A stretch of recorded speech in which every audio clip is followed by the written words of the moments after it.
আসসালামু আলাইকুম। আজকে সকাল সকাল ছোট্ট একটি ভিডিও নিয়ে চলে আসলাম। আমি এখানে কচুরিগুলোকে এইভাবে কেটে নিয়েছি। আর এই যে পেঁয়াজ, কাঁচামরিচ আর সব মশলাপাতি আমার কাছেই আছে।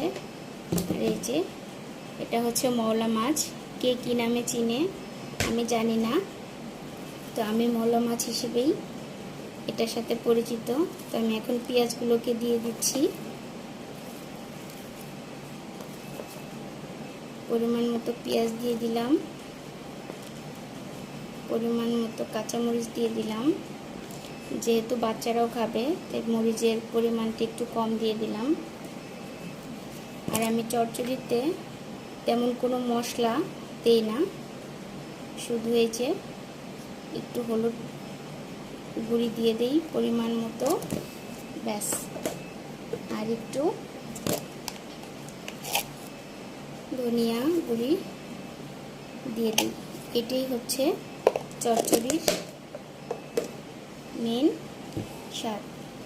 আর এই যে পরিমাণ মতো তেল দিয়ে দিচ্ছি।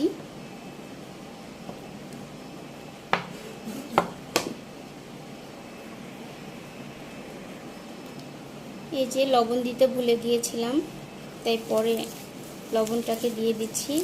এখন আমি এগুলোকে খুবই সুন্দরভাবে সময় নিয়ে সুন্দর করে মাখিয়ে নিব। আর এই মাখানোটার মধ্যেই হচ্ছে চচ্চড়ির স্বাদটা বেড়ে যায়। কে কিভাবে খান অবশ্যই জানাবেন কমেন্টে।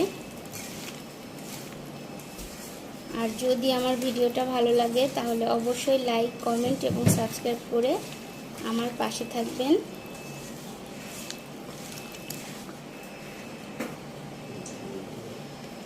এখন আমি মাছগুলোকে দিয়ে দিব, কারণ মাছগুলো দিয়ে মাখানো যাবে না। আলতো করে এভাবে শুধু বসিয়ে দিতে হবে মশলাটার সাথে, যেন মাছগুলো নিচে চলে যায় সম্পূর্ণ।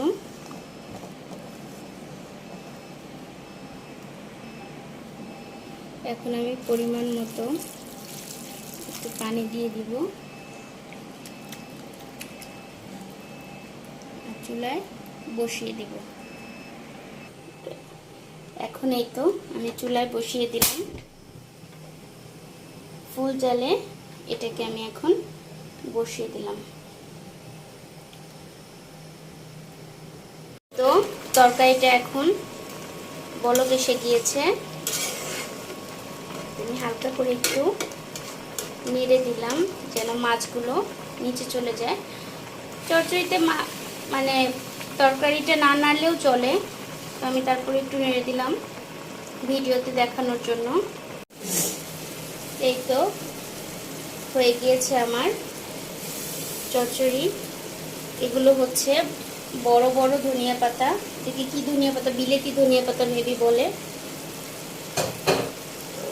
আমি এখানে